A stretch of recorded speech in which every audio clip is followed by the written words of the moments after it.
Welcome to Taiji's Kitchen. Today I'm going to show you how to sharpen a knife and everything you need to know about knives and sharpening. So actually I've been meaning to make this video for a while now because I think this is just also a very important aspect of cooking. And as I started sharpening knives, the cooking became much more fun. Somehow I seem to enjoy cooking more because cutting vegetable or any ingredients with a dull knife is just not fun, and it's also dangerous. It's actually quite satisfying how the sharp knife really goes smoothly in the ingredients.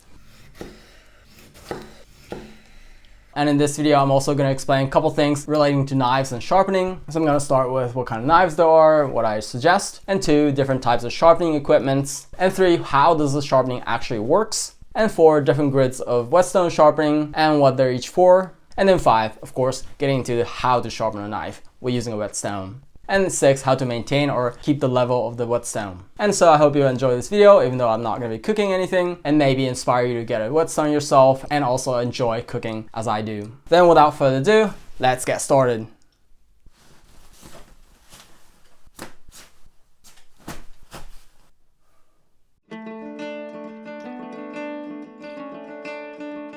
So as the first thing, I'm going to tell you about different types of knives. So there are many different kind of knives like that you may see in TVs and films, but at home you definitely don't need those. One thing you need to know is that there are primarily 2 types of knives. One is a more Western style knives, which are softer, which are bendable.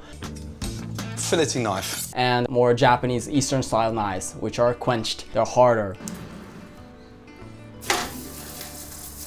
So if you don't know which knife you have, if you pick up a knife and then if you can bend your knife like this, then it's a Western knife or it's an unquenched knife. If you have a knife like this and then you can't bend it at all or very little, then this is a Japanese style knife. These are quenched, meaning that they're hardened. And there are of course different kind of knives for different uses. I would personally advise to get a so-called santoku knife. San means 3, toku actually means value, but what it means is that it's suitable for 3 types of food: vegetable, meat, or fish. This is very practical for any use. That's why you see in my video, this is a santoku knife. I've been using this for like 5 years now. I actually own only this knife. If you just want one knife, then I'll advise you to get a santoku knife. And I would also advise you to avoid these kind of knives because this doesn't have the heel. Heel is covered, and that means 1, then you can't use the heel for different usage, especially cutting off the sprouts of the potatoes. But also when you sharpen this, you can't really sharpen it equally. So after a while it gets like this. Then it starts becoming difficult to use. My personal advice is get these santoku knife, but of course this is just a really preference thing. And one thing you need to be careful about buying a Japanese knife, and sometimes they have one-sided blade knives. Those are not for beginners. Those are for more professional if you want to make really good sashimi or if you want to do more really fine cutting work. Then this is good for that. But otherwise, these are definitely not for beginners, so make sure you buy a double-bladed knife. This is much easier to use and also to sharpen. Then let's get into the sharpening tools. So there are primarily 3 types of sharpening tools. One is a honing rod, one is a mechanical sharpener, and 3rd is this whetstone that I'm going to show you. So honing rod, well actually these honing rods that you see often in TVs, chefs doing like this fancy work, these are actually not sharpener. As the name it says, it's a honing rod. It only hones, it only realigns the blade. So you still need to sharpen the knives. And if you own a honing rod, never ever use a honing rod for Japanese knives. These honing rods are designed for Western knives with softer metal, and Japanese knives are much harder. This honing rod could do more damage to the knife than do good. And the second, mechanical sharpener, it's okay, maybe good for a beginner, but these are not for permanent use because if you keep using this, it's quite often that you get an uneven level of the sharpening, and it also sharpens a little concave inside like this, and these sharpening don't really last that long. It's good for a quick use, but if you want to use the knives and sharpener for a long time, then I also don't recommend this either. So then we end up coming to the whetstones. I thought it's called whetstone because you use it wet. It has nothing to do with wetness. There's actually an extra H in there, wetting meaning sharpening. So this is a sharpening stone. This is the only one that I recommend doing, and this is the one I've been doing and many chefs in the world are doing. People think this is very difficult, this is complicated, you need skills. You actually don't. Well, it's not that complicated. You do need to be aware of a couple things, but once you get that through, it's actually quite easy. A couple times a month or so, and then it just keeps my knife sharp, and it just makes the cooking so much easier and also that much enjoyable. So then how does the sharpening actually really work? So what you're actually doing with the sharpening is that you're scraping off the metal little by little. So the chefs who sharpen the knives every day, their knives get after 10 or 20 years, the knives get smaller and smaller. But if you're a home chef and you sharpen only like a couple times a month, then you definitely won't see the change. And so what it does is that it takes off the metal on one side, and then you change the side and it takes off the other, and through that you make a really sharp edge. It's inevitable that your knives get dull. You cut different things, and even if you're cutting soft vegetables, you're smashing your knife on the cutting board. It starts to get dull after some time. So I think it's just a really great skill to learn. Now let's get into the different grids of the whetstone. So in whetstones there are different grids, depending on the size of the particle of the abrasive. The lower the number of the grid, the rougher or the coarser the whetstone is, and the higher the grid, finer you can sharpen the knives. Anything under 800 is a coarse or low grade whetstone. Those you only need to use unless you can see the chipping of the knives with your naked eyes. But if you haven't sharpened your knives for over a couple of years, then you might want to start with these so that you have an even level of the knife edge. Unless you have an even edge of the knife, it makes no sense to use any higher grid whetstone. Then anything between 800 to 2000 is a medium grid. Those are the one that you really do the sharpening. This is the one I often use, or this is actually the only one that I actually use.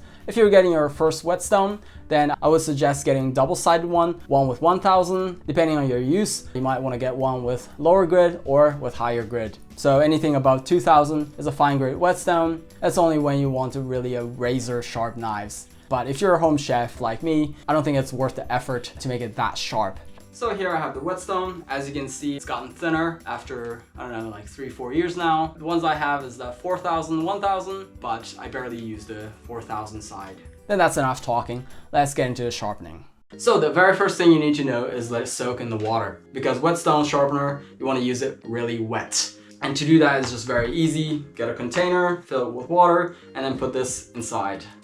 And as you can see, it started to form bubbles like this. Just let it soak for 5 to 10 minutes or so until the bubble stops. Otherwise you can do a little bit of damage to the knife. So we're gonna wait like 10 minutes. So 10 minutes has passed. As you can see, there's no bubble coming out. And this is finished.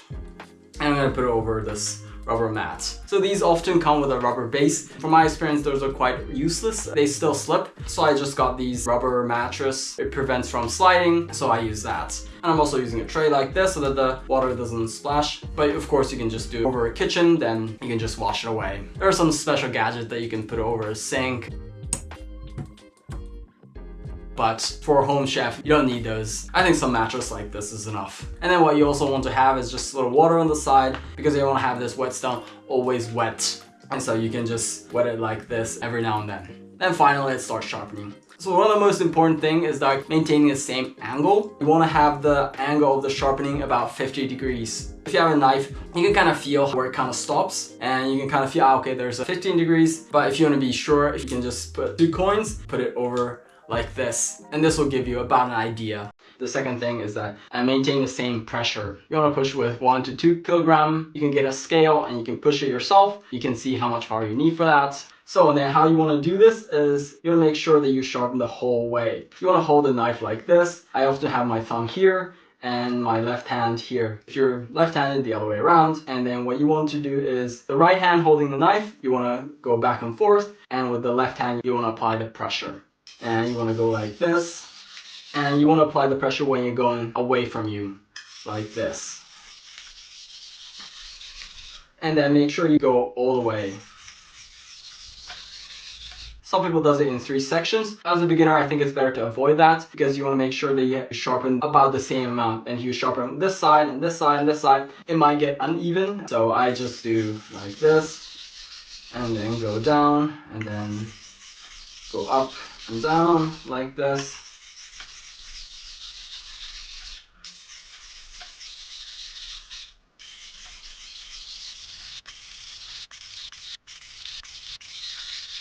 And then after a while, start seeing these kind of like mud. This is the combination of the shaved metal and also from the whetstone. And this is actually what you want. Make sure you don't wash this away. This is what helps sharpen. And if there's a little too less water, and then you want to add a little bit of water here, like this.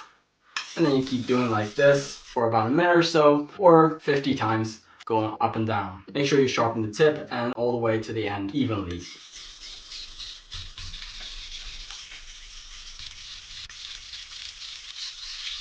So just like that. After a while, what you want to check is that if the burr has been building. So what is burr? Burr is a scraped metal on the other side. You keep taking away from one side and this burr just kind of starts building up on the other side, kind of curling up to the other side. You can't really see it, but if you run across your finger on the other side like this, you'll kind of start to feel. So this hasn't built up burr that much yet, so I'm going to keep doing a little bit more until the burr builds up on the other side.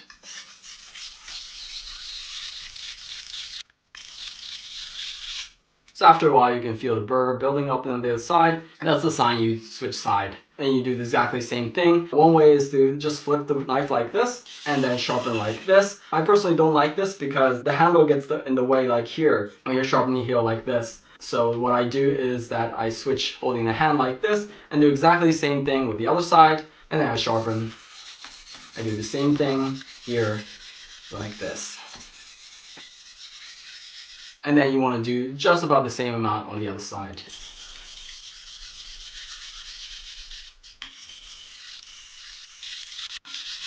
Now I've done about the same amount of the sharpening on the other side. Let's feel the burr. Oh yeah, then you have the burr. So this side is also sharpened. So now what you want to do is you want to get rid of the burr on that side. So I'm going to switch to the other side again. Then you want to run it across a couple times.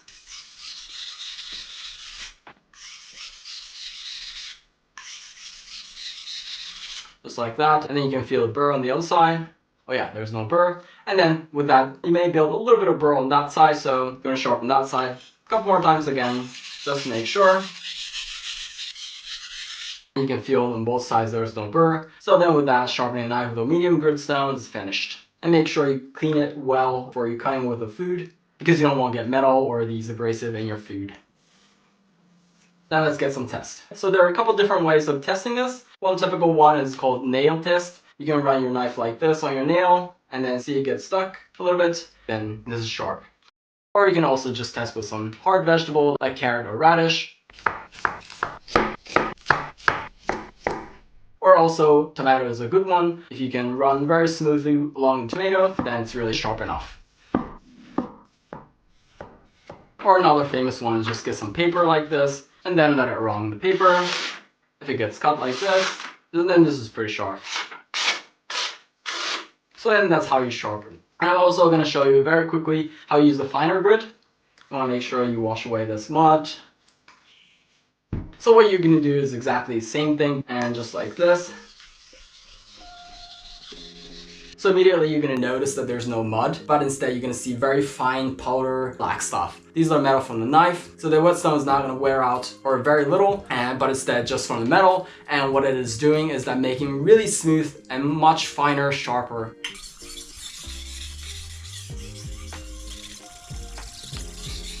And with this, you're not going to feel the burr on the other side, but there is a very microscopic burr. So make sure you flip to the other side and do the other side the same way. And when you do this, it's especially important in a finer grit that you have the constant angle and a constant pressure. Otherwise, a smooth surface is not going to come out. And then once you're done, you want to switch to the other side, and you want to get the other side once or twice, running like this, and get rid of that microscopic burr on the other side. And then with that, this is also finished. Let's try the paper test. And then with that, you'll notice that it's much sharper. I don't know if you can hear.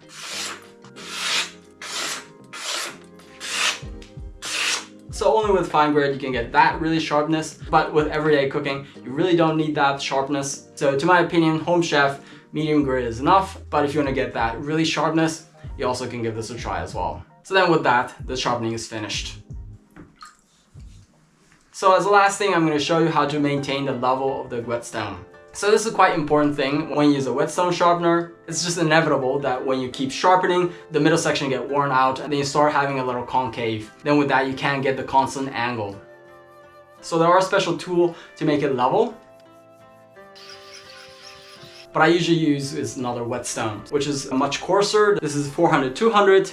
I bought this because I wanted to sharpen a knife for my friends. Many of them have knives that has been sharpened over 5 years or so. And for those knives starting with a medium grit, it doesn't make sense. So for that, I bought these, but also these you can use to level the whetstone. Or if you don't want to buy these, you can look for a really fine brick Make sure the brick is level, that there are no stones inside, and then with that you can also level the whetstone. So what you want to do is you want to go over this, like this. But then you don't really know how much you need to level. And for that I have a technique. Just take out a pencil and then you write some kind of form like this. Doesn't really matter, like this. Then you use this coarse stone and then you level like this. If it's already level, then the pattern gets erased evenly. But as you can see, there are some more here or less, and then I need to leveling a little more.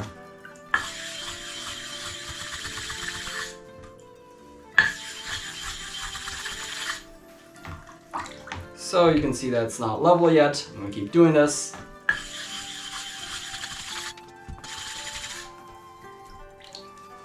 So it's probably not level yet, but let's check again. And then keep doing this. So as you can see, this is getting much better.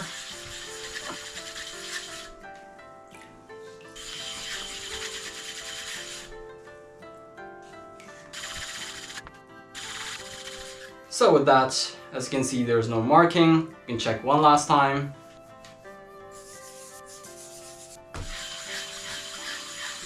If it gets erased like this evenly, then you know that it's level.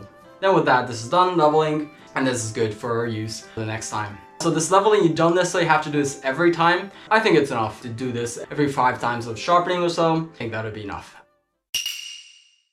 So as you saw, sharpening a knife using this whetstone is not that complicated, it's not that difficult. It may seem like you need some skill, but don't worry, everybody starts as a beginner. And as a home chef, you don't need to be the expert on this. So I suggest get one of these whetstone. I would suggest 1000 grit and just start there. And you really realize how big of a difference it makes having a sharp knife. However unskilled you may start, you'll make your knives sharper. And that will make your cooking that much easier, that much enjoyable. So I will guarantee you, if you start sharpening, you will enjoy cooking much more. So I hope this video was informative enough for you. If you did like the video, I'd love it if you could hit the like button for me. And if you have any requests or any comments or feedback, please feel free to write anything in the comments below.